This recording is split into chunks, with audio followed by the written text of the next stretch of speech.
Hello, learners.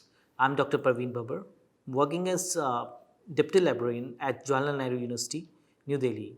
In this session, we will be discussing five major library legislations being implemented in the state of Manipur, in the state of Kerala, in the state of Haryana, Mizoram, and Goa. These basically five major states were implemented after 1980s and had been a major library legislation are under the Major Library Legislation Act. The Manipur Public Library Act came in 1988. The Kerala Public Libraries Act came in 1999. Then we have the Haryana Public Library Act, which came in 1989. The Mizoram Public Library Act came in 1993. And then the Goa Public Library Act came in 1994, which we'll be discussing in this session.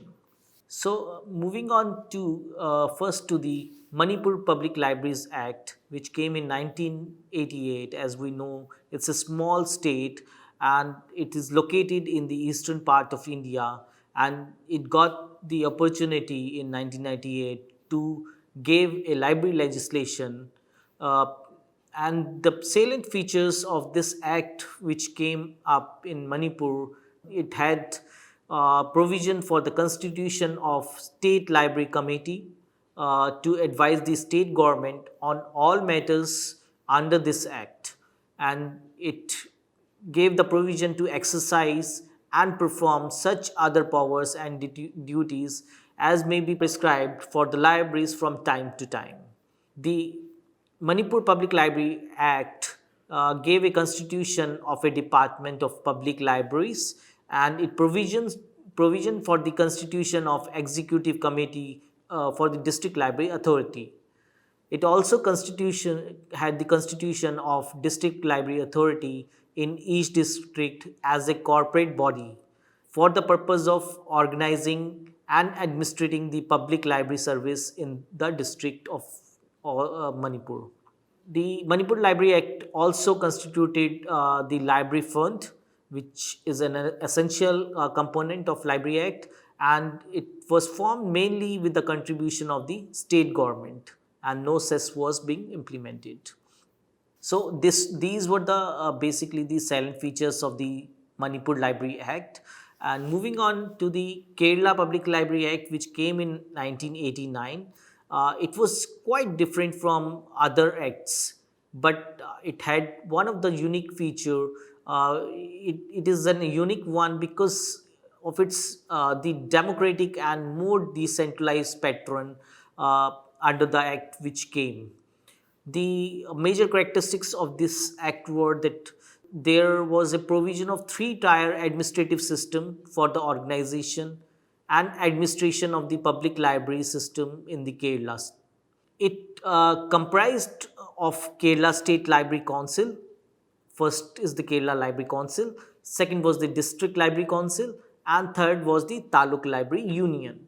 So it has three-tier administrative system, which was altogether different from other acts. It also provisioned the president, the vice presidents, secretaries, joint secretaries for the state library council, district library councils, and the taluk library unions, who shall be the elected and shall be responsible for all the administration and organization of the public libraries in the Kerala, state of Kerala. The State Library Council will also advise the government on all matters connected with the development of public libraries and also act as the authority under the Act. This Act also provisioned the State Library Council to coordinate the working of district library councils and taluk library unions, and provision the control the public library system in the state. So that kind of parameters or system was made. The Trivandrum Public Libraries shall be deemed to be the state library of the state as per the Act. The District Library Council will also supervise, coordinate, and control the library service in the districts of the Kerala. this act had the constitution of Taluk Library Union, as I told. It gave the powers to supervise, coordinate, and control the library service in Taluk, and gave the directions and advice to affiliated libraries in regard to their day functioning and the management of the libraries at that level. It also provisioned the transfer of Kerala Granth Shala Sangathan, basically not Sangathan, but it was transfer of Kerala Granthasala Sangam with its staff and assets and liabilities to the State Library Council. So everything will be in mutual through to the State Library Council and Kerala Granthsala Sangam. Library cess was also been provisioned and it was levied in the form of surcharge on building tax and the property tax in the areas with the jurisdiction of the panchayats, municipalities and the corporations. The State Library Council will also maintain a fund called State Library Fund, from which all expenses of the State Library Council, District Library Council, and Taluk Library Unions shall be met. So the library cells will be collected in the state, and the grants of the state and the central government will be taken care. I mean, it will be credited to the state library fund only. So that was provisioned. Finally, the reservation to at least one woman and one person belonging to the scheduled caste and scheduled tribe in the committee was also provisioned. That was an additional aspect which was taken care in this Library Act of Kerala. This act appears to be more functional from the other which came earlier, and somehow it was a sound act which was being prepared and drafted by the Kerala public for the Kerala public libraries altogether. So this is what Kerala Public Libraries Act had. Moving on to next is the Haryana Public Library Act, which came in 1989. Basically, the Haryana state, as we know, was formed in 1966, which was carved from the earlier state of Punjab and Punjab state, and the Haryana Act for the public libraries came later in 1989. And this act had its own salient features, which included had the constitution of the State Library Authority, as it is done for each and every library act, which we have seen before also. It would advise to the government on all matters in the promotion of library service in the state. And then we have the formation of State Library Directorate under the act to implement the programs approved by the State Library Authority. The Act also provisioned the establishment of the State Central Library, and it had the constitution of a District Library Committee for each district also, as it was in earlier acts of other states. Then we had the constitution of City and Town Library Committee. It had now City and Town Library Committee for each city with a population of more than population of 1 lakh, and Town Library Committee for a municipal corporation with the population of not more than 1 lakh was provisioned, which will provide in accordance with the rules as may be framed by the Director Library Committee of the concerned town or the city.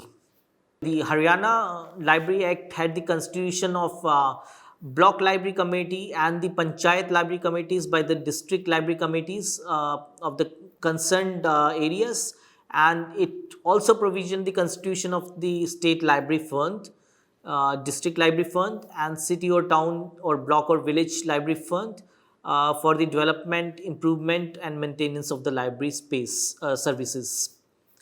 Levying of the library cess in the form of surcharge on the property tax and house tax, as such a rate will be decided by the government of Haryana, was provisioned from time to time. It will change, and the cess will be accordingly fixed.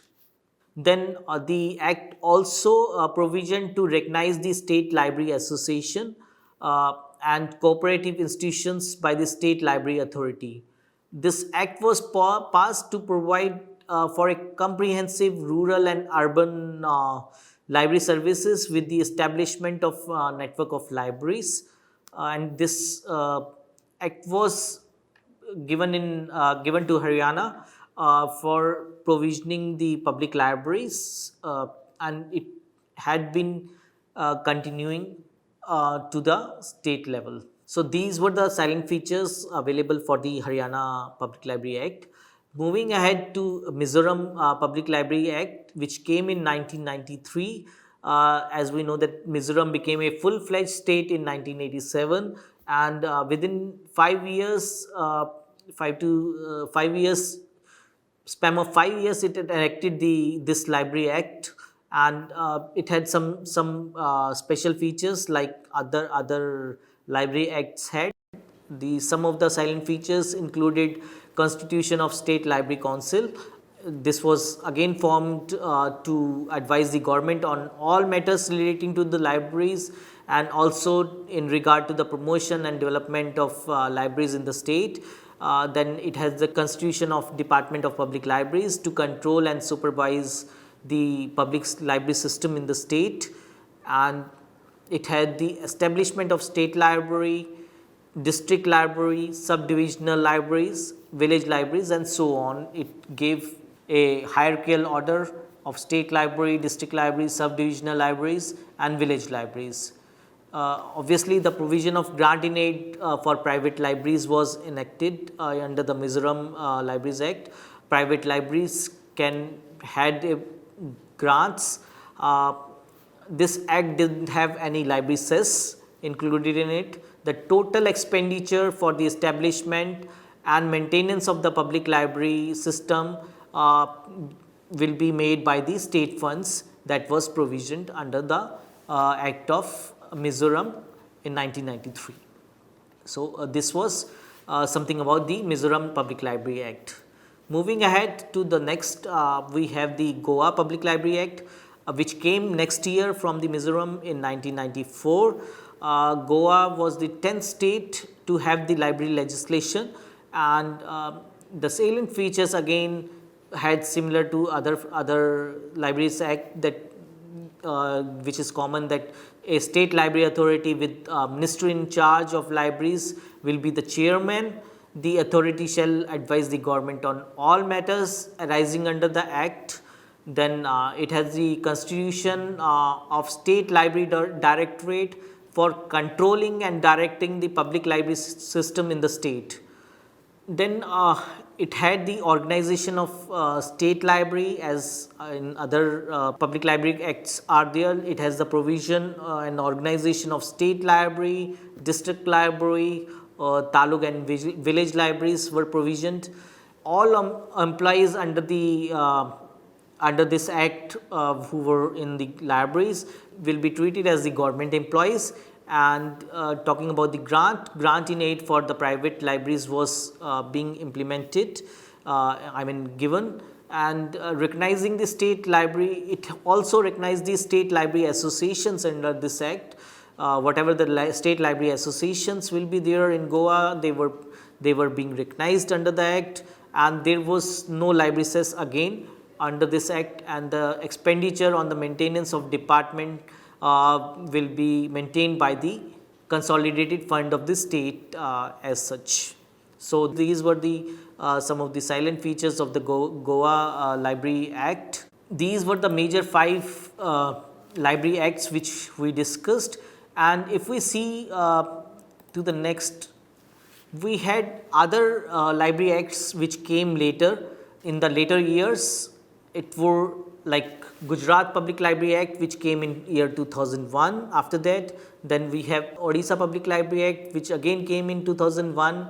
Then we have Uttar Pradesh Public Library Act, which came in year 2005. Uttarakhand or Uttaranchal Public Library Act came in 2005 later on. Then Rajasthan Public Library Act came in 2006. Bihar Library Act came in 2007. Then we had Chhattisgarh Public Library Act, which again came in 2007. Pondicherry Library Public Library Act came in 2008. Arunachal Pradesh Public Library Act 2009, and finally we had the Lakshadweep Public Library Act, which came as the last act for the libraries, was in year 2014. With the constitution of the Telangana state, the Telangana Public Library Act was provisioned from the Andhra Pradesh Act of 1960. So that was the act which was divided from the Andhra Pradesh to the Telangana. So these were some of the acts which came up later on and had an impact on the libraries. If we sum up our what we have discussed up till now for these library acts, a provision of state library authority with the Minister of Library as its head with executive powers was being convinced during the Dr. Ranganathan time, which is still missing in most of the acts which we have discussed up till now. And this provision was made to certain extent in Karnataka, Haryana and Orissa Act of 2001, but they have been not actually implemented in that spirit. And if we see, there was no clear provision in all these acts to maintain or protect or to save the heritage of the libraries, which are in existence for more than 100 years now and around the country, and the country is full of such great libraries which need to be preserved in the as the heritage. So if we see these library acts, there was no clear instruction, there was no clear constitution to preserve the heritage of the country, but more and more less the constitution of powers and other things were there, but these kind of requirements were not fulfilled under these acts. Further, the service to the people of the lower areas like slums, downtrodden people, people living in the remote areas, which should have been at the top priority in the library acts, they were not been there. An attempt was made in Karnataka in year 2007 to include these, but all these years the public library service in India remains as a middle class affair. You can say that they were the secondary affair for the government and the state governments. As we can see that in our country there are about 50% illiterate people, and there is still no clear provision in the existing acts which we have discussed, we have seen to help them through these library acts. It is noted that library cess or taxes which are being collected by them, but the spending for the benefit of these people, the illiterate people and the low driven people, are still missing, and the interest of the government is not seen as such under these acts. Similar to this, the library cess which is being collected in all the cities and towns and villages is done, but the spending of same in the cities, towns is much lesser from what has been collected, or even the amount of the cess which comes to the libraries is too meager to make them improvised with the services and the infrastructure requirement of the public libraries. We can also see that in the states where the library cess is being collected, the development of libraries were linked to the income what we are getting out of the library cess. But library cess is not at all, as I told, is sufficient to develop the library service in full scale. That is why there is a stunned growth of public libraries which can be seen staggered, and the growth is still limited in the public libraries of the country. Most of the public libraries still suffer the lack of minimum facilities like functional building, good ventilation in the libraries, lighting is not proper, the furniture is not proper, the cleaning, the drinking facilities. So these kind of things are still not available, and keep giving the acts and provisioning of only the bodies will not work. So we have to provision the strong financial aids and strong commitments in the acts requirement. So a lot of work is needed for the betterment of public library system in India as such, which we can say, and through these acts, only modification of these acts, this can be done. So I hope you have understood the major five acts which we have discussed in this session, and you have seen that what kind of provisions are required. So thank you so much.